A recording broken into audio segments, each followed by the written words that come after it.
See, it's got a lot of detail.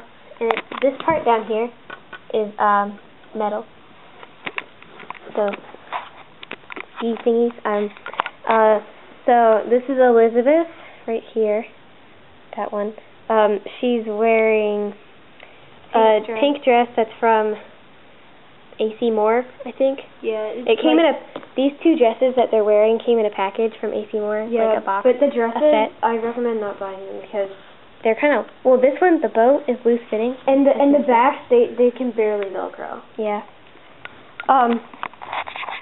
But they're wearing the Felicity's Cardinal cloak, which is retired. And that's Josefina. She looks good in this outfit. Yeah.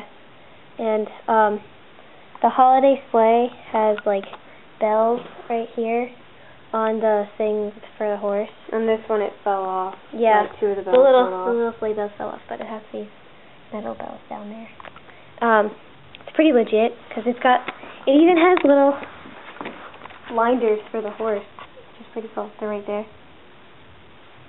Oh, and one thing, these boots on the Snow Flurry outfit, they don't Velcro all the way in the back. It's like they didn't make them to fit around the calves all the way. So it's really hard to Velcro them. So they're not the best, but they're still cute. Yes. So, thanks for watching. I hope you guys all have a Merry Christmas.